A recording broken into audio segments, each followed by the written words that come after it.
Holy holy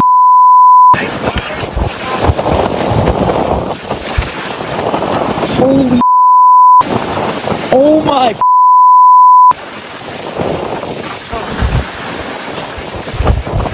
yo, I was just on the plane. Oh my god.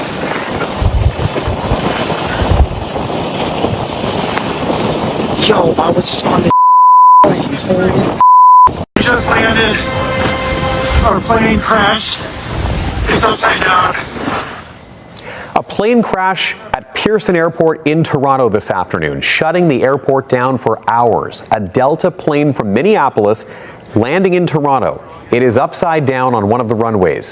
80 people were on board. No one was killed. An investigation is already underway to determine what happened. അങ്ങനെ കാനഡയുള്ള ഒരു പ്രതീക്ഷയോടെ കാത്തിരുന്ന ആ Storm വന്നിരിക്കുകയാണ്. ഇത് കേൾക്കുമ്പോൾ നിങ്ങൾ വിചാരിക്കും ഇത് വലിയ സന്തോഷമുള്ളൊരു കാര്യമാണ് ഒരു സ്റ്റോം വരുന്നത് എന്നുള്ളത്. ഒരിക്കലും സന്തോഷം തരുന്നൊരു കാര്യമല്ല. എങ്കിലും നമുക്കെല്ലാം അറിയാം കാനഡ എന്ന് പറയുന്നത്, പ്രത്യേകിച്ച് വിൻ്റർ എന്ന് പറയുന്നത് അതികഠിനമായിട്ടുള്ളൊരു ശൈത്യം കടന്നു പോതിരുന്നൊരു രാജ്യമാണ്. നമുക്കെല്ലാം അറിയാം കാനഡയിലെ ടെമ്പറേച്ചർ എന്ന് പറയുന്നത് സ്പെഷ്യലി വിൻ്റർ ടൈമിൽ -20, -40 ഒക്കെ വരുന്നതാണ്. ഇതൊക്കെ മനസ്സിലാക്കിക്കൊണ്ടാണ് ഞങ്ങളെപ്പോലുള്ള പല ആൾക്കാർ ഇവിടെ മൈഗ്രേറ്റ് ചെയ്ത് കാനഡയിലേക്ക് വരികയുണ്ടായി. അങ്ങനെയുള്ള കാനഡയിലെ എല്ലാ വർഷവും ഒരു സ്നോ വരാറുണ്ട്. സ്നോ എന്ന് പറയുമ്പോൾ അതികഠിനമായിട്ടുള്ളൊരു മഞ്ഞുവീഴ്ചയാണ്. അങ്ങനെയുള്ളൊരു മഞ്ഞുവീഴ്ചയാണ് ഈ കഴിഞ്ഞ ദിവസങ്ങളിലുണ്ടായത്. നമ്മളിപ്പോൾ ആ വീഡിയോ ആണ് കാണാൻ പോകുന്നത്. എല്ലാവർക്കും പുതിയൊരു വീഡിയോയിലേക്ക് സ്വാഗതം.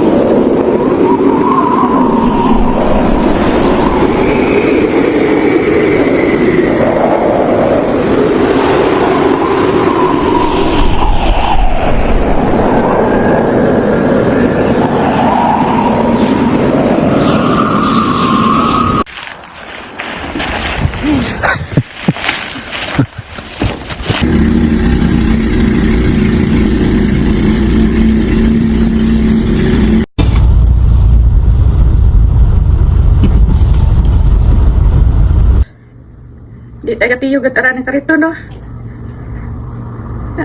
Oo. Push!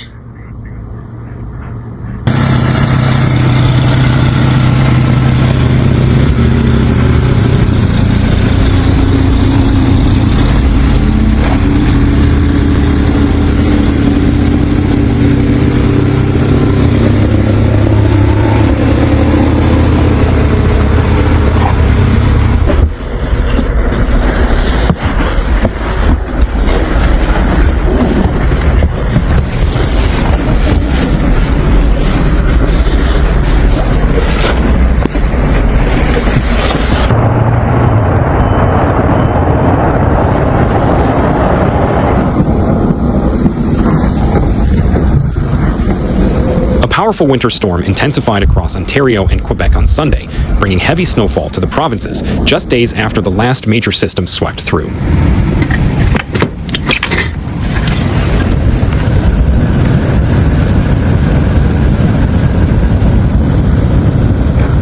കാനഡയിലുള്ളവർക്കറിയാം ഇങ്ങനത്തെ രീതിയിലുള്ള മഞ്ഞുവീഴ്ച എല്ലാ വർഷവും ചിലപ്പോൾ ഒരു വട്ടമായിരിക്കാം, ചിലപ്പോൾ 2-3 പ്രാവശ്യമൊക്കെ ഉണ്ടാവാറുണ്ട്.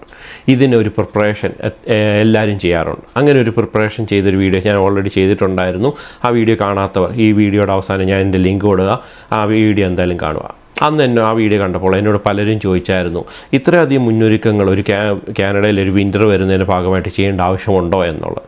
തീർച്ചയായിട്ടും ഉണ്ട് എന്നതിന് ഉത്തരമാണ് ഈ മഞ്ഞുവീഴ്ചയിൽ നമ്മൾ ഓരോരും ഈ പ്രിപ്പയർ ചെയ്തതിൻ്റെ ഭാഗമായിട്ട് നമ്മുടെ ആ വീടും നമ്മുടെ പരിസരവും എല്ലാം സംരക്ഷിക്കാൻ പറ്റിയത്.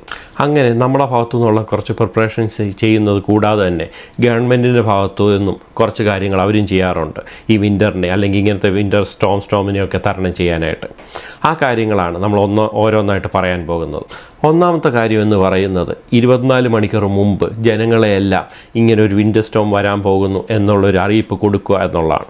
അത് പല രീതിയിലുള്ള സോഷ്യൽ മീഡിയ പ്ലാറ്റ്ഫോം വഴിയും മെയിനായിട്ടുള്ള കാനഡയിലുള്ള ന്യൂസ് ചാനൽ വഴിയും ഒക്കെയാണ് അറിയിക്കുന്നത്. ഇതുകൂടാതെ നമ്മുടെ മൊബൈലിനകത്ത് ഇടയ്ക്ക് മെസ്സേജ് വരികയും ചെയ്യും, ഇങ്ങനെ ഒരു സ്നോ സ്റ്റോം വരാൻ പോകുന്നു എന്നുള്ളൊരു വാർണിംഗ് ആയിട്ട് മെസ്സേജ് വരികയും ചെയ്യാറുണ്ട്. ഇതൊക്കെ ചെയ്യുന്നത് നമ്മുടെ നാട്ടിലറിയാം. നമ്മളൊരു കുറച്ച് നാൾക്ക് മുമ്പ് നമ്മളെപ്പോഴും ഒരു തമാശ രൂപത്തിൽ നമ്മൾ പറയാറുണ്ടായിരുന്നു, ആകാശവാണി റേഡിയോയ്ക്കകത്തൊക്കെ മഴ പെയ്യാനും പെയ്യാതിരിക്കാനും ഉള്ള സാധ്യതയുണ്ട് എന്ന് പറയുന്നു. അങ്ങനെ ഇൻ കേസ് ചില സമയത്തൊക്കെ നാളെ മഴ പെയ്യും എന്ന് പറയുന്ന ദിവസം അതിന് ഓപ്പോസിറ്റായിട്ട് ഒരിക്കലും മഴ ഉണ്ടാവാറില്ല. പക്ഷേ ഇവിടുത്തെ ഒരു വെതർ മോണിറ്ററിംഗ് സിസ്റ്റം എപ്പോഴും അക്യുറേറ്റ് ആയിട്ട് കാര്യങ്ങൾ പറയാറുള്ളത്. അതായത് 60% സ്നോ പെയ്യും, അല്ലെങ്കിൽ 80% പെയ്യും, അതല്ല എത്ര നേരം പെയ്യും, രാവിലെ 4 മണിക്കൂറോ അല്ലെങ്കിൽ 8 മണിക്കൂറോ അങ്ങനെയുള്ള സമയമൊക്കെ കൃത്യമായിട്ടായിരിക്കും അവർ പറയുന്നത്. അതുകൊണ്ട് തന്നെ നമ്മളെപ്പോഴും നമ്മുടെ മൊബൈലിനകത്ത് അങ്ങനത്തെ ഒരു നെറ്റ്വർക്ക് സിസ്റ്റം നമ്മൾ ആപ്പ് ഇൻസ്റ്റാൾ ചെയ്ത് വെക്കാറുണ്ട്. അതിൽ പറയുന്ന കാര്യങ്ങൾ ഇവിടെ 100% അക്യുറേറ്റ് ആയിട്ടായിരിക്കും എപ്പോഴും നടക്കുന്നത്. അതുകൊണ്ട് തന്നെ നമ്മൾ ഇങ്ങനത്തെ ഒരു ഇൻഫർമേഷൻ കിട്ടിക്കഴിയുമ്പോൾ നമ്മൾ ഓൾറെഡി നമ്മൾ മാനസികമായിട്ടും നമ്മളെ ജോലിയിലെ സ്കെഡ്യൂളിങ്ങും എല്ലാം ഈവൻ അപ്പോയിൻമെൻറ്റ് എന്തെങ്കിലും നമ്മൾ ഓൾറെഡി എടുത്തിട്ടുണ്ടെങ്കിൽ അതൊക്കെ നമ്മൾ റീസ്കെഡ്യൂൾ ചെയ്ത് വെക്കാറുണ്ട്. ഇനി രണ്ടാമതായിട്ട് ഗവൺമെൻറ് ചെയ്യുന്ന കാര്യമെന്ന് പറയുന്നത്, വൺസ് സ്നോ സ്റ്റാർട്ട് ചെയ്ത് കഴിഞ്ഞാൽ എത്രയും പെട്ടെന്ന് തന്നെ റോഡിൽ വീണേക്കുന്ന ആ സ്നോയെല്ലാം അവർ ഒരു സ്നോ റിമൂവൽ വെഹിക്കിൾ കൊണ്ട് ആ സ്നോ മുഴുവൻ സൈഡിലേക്ക് മാറ്റുക എന്നുള്ളതാണ്. കാരണം നമുക്കറിയാം ഈ സ്നോ എന്ന് പറയുന്നത് വന്നു കഴിഞ്ഞാൽ നമ്മുടെ നാട്ടിലെ ഒരു ബീച്ചിലെ മണ്ണ് പോലെയാണ്. പെട്ടെന്ന് തന്നെ വണ്ടികൾ പുതയുകയും അത് സ്കിഡാവുകയും ചിലപ്പോൾ കൺട്രോൾ പോവുകയും ഒക്കെ ചെയ്യും.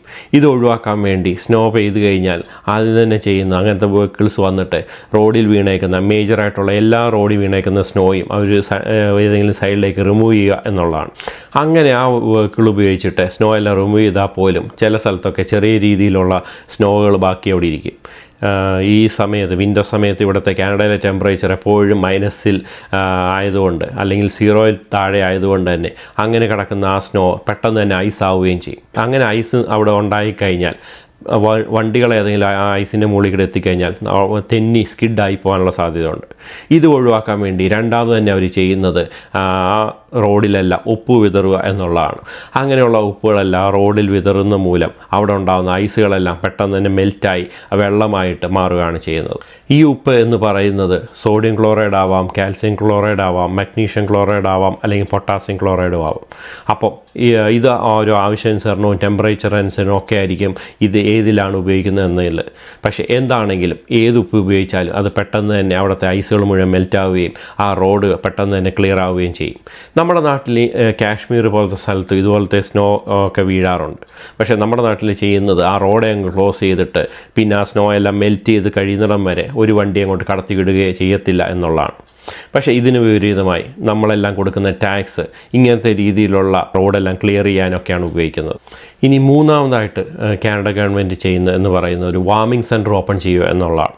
എന്താണ് വാർമിംഗ് സെൻറ്റർ? നമുക്കറിയാം നമ്മുടെ നാട്ടിലെ അതിശൈത്യം വരുമ്പോൾ ഡൽഹിയിലുള്ള പല ആൾക്കാരും, അതായത് വഴിയിൽ കിടന്നുറങ്ങുന്ന ആൾക്കാരും ഹോംലെസ് ആയിട്ടുള്ള പല ആൾക്കാരും തണുപ്പ് കാരണം അവർ മരിക്കാറുണ്ട്.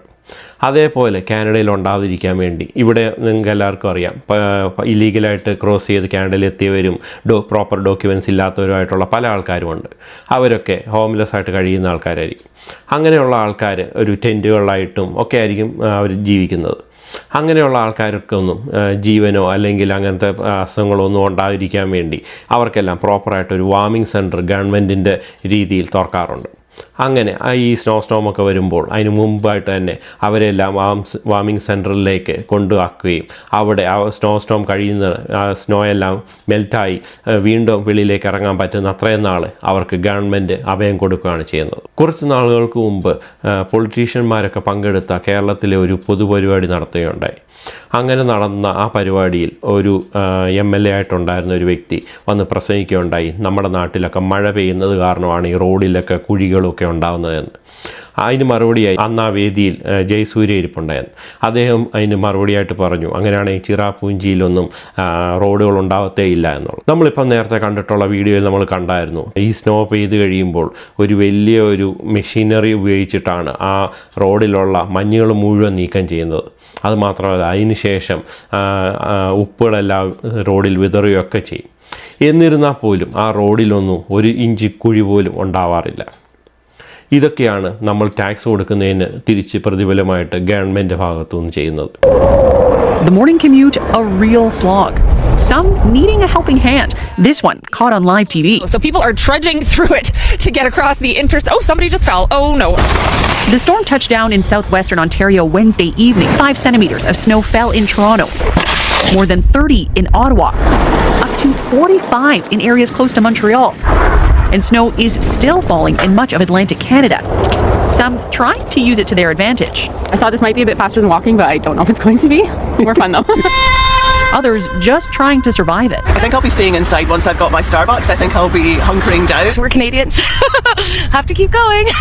Some attempting to do just that, but without much success. This is a two-person. Many schools across Ontario, Quebec and the Maritimes closed as roads became increasingly dangerous, leaving some buses in Ottawa stuck. Everybody got stuck. I was like, I told myself. I knew it was going to happen.